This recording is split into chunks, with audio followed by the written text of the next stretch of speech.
Brian with Workshop Addict.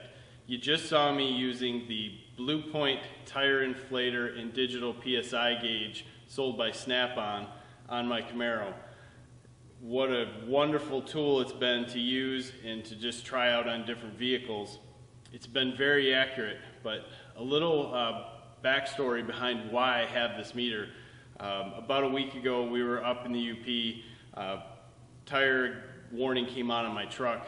Basically, I had no clue what tire was low. The Fords don't give me a PSI reading on the dash. So I went into a tire shop, said, hey, I need to check my tires quick, figure out what's going on.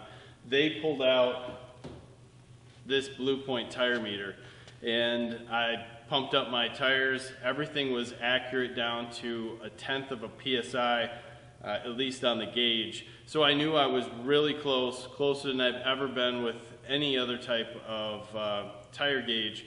So I kind of got sold on the digital. While it's probably not the most reliable, it definitely made it a little more interesting to pump up your tires. So I went to the forum, said, hey, I need something that's accurate. I don't want to be driving 8 hours away from home again, find out that one of my tires is 7 pounds low and I get a light. It just didn't make any sense. So after searching, I found an Astro gauge that's also renamed, or probably the colors changed and Matco puts their name on it. And there was, it was almost double the price, so I was kind of like, well, there wasn't much out there.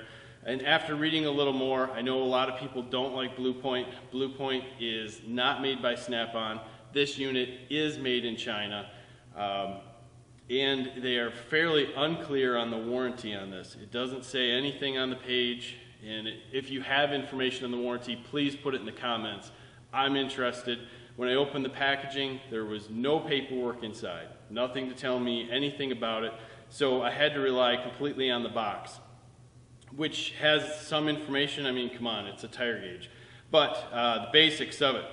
When you turn it on, you can go through the different ways that it'll measure tire pressure, the different settings that it has. It has a light switch that you can turn on a backlight, turn it off. It's easy to turn on, easy to turn off, and I do believe that it will automatically turn off at some point, although I don't know when. In reading the box, it says if the unit automatically turns off, please turn it back on and let it zero out before you use it again. I have not had this that long. I've had it for 2 days, but I've checked all the tires on all the cars here, and I thought I'd share it with anybody else who's looking. One of the reasons I liked this unit was because it has a stainless steel braided hose. You can inflate by pushing all the way down. You can deflate by just pushing part of the way down. You can check your tire pressure without having an air hose hooked up.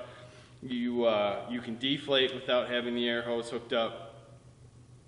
It works out really well. Now, unfortunately, I'm going to read a little bit off this box because I'm not completely up on this, but it says the accuracy conforms to the ANSI B40.1 grade B in California regulations. Now, while this reads in tenths of PSIs, it will fluctuate approximately 1/2 of PSI if you, plug it back in, take a reading, turn it off, take another reading. It does fluctuate slightly, but that's far more accurate than any of the other gauges that I've been using.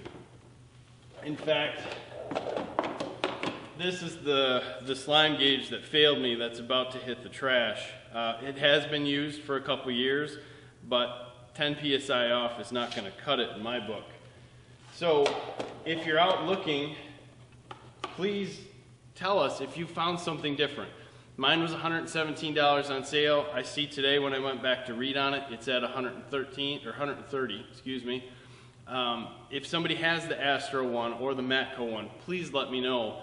I'd like to see what's out there. What are our options? How long do these last? I know I read on another website that the battery cover and back can come off easy, but it's a $3 part, so if it does break, it's not that big of a deal. Also, it does come with some spare parts. It does have a dual foot and then a clip-on, so you can just push it on and leave it there and then use your hand on the other side. So there are some nice parts about it, but I'd like more information. I can only provide you what the box gives me. And any help that you could give us, comments here on the YouTube channel, or stop over to Workshop Addict. This thread should be in the pneumatics section. I'd appreciate it. We'd love to talk tools with you, home improvement, metalworking, auto, do-it-yourself, anything. Come on over, join our forum. Throw us a like here, subscribe to our channel, and let's talk.